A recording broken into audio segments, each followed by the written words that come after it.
Boiro repite colaboración con Barbantia polo Día das Letras Galegas. O 17 de maio celebrarase no Pazo de Goiáns a 17ª romaría con diversidade de actividades culturais. O Pazo de Goiáns acollerá o 17 de maio unha nova Romaría das Letras. O Concello de Boiro e a Asociación Cultural Barbantia organizan unha xornada repleta de actividades culturais que comezarán en horario de mañá. Ás 12 será hora da música tradicional con grupos boirenses, seguindo a homenaxe deste ano ás cantareiras populares. Empezamos sobre as 12 da mañán, como sempre, cos grupos tradicionais do noso concello, con Pedra da Aroña, Silvarbeira, a Beloura e a Banqueiro, que nos acompañan desde hai moitos anos tamén cos seus bailes, tanto pola mañán como pola tarde, e arrancamos con eles e estamos moi orgullosos porque ademais creo que tamén están dentro desa celebración de cantareiras porque eles loitaron e loitan cada día para que o noso, o tradicional, siga conservándose e ademais teñen un número de alumnos moi importante e creo que é de merecer.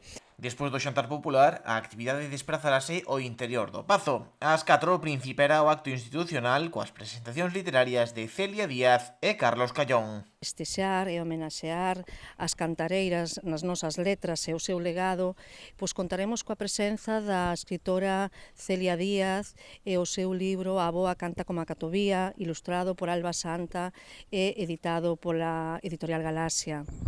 Tamén estará connosco o filólogo e escritor ribeirense Carlos Callón, que virá a contarnos a importancia da transmisión oral na nosa literatura e a falarnos do seu libro Máxicamente bella e eternamente nova, a literatura tradicional galega.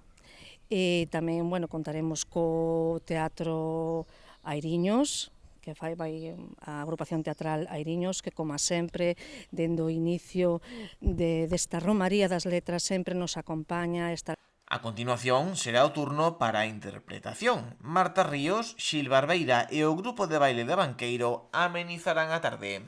Acompañarános ese día da compañía Talía Teatro Marta Ríos, que está facendo unha representación que se estreará por primeira vez nas Letras Galegas a partir das 5 da tarde e que será unha visita guiada, teatralizada, pero un pouco máis específica e de cara aos cativos.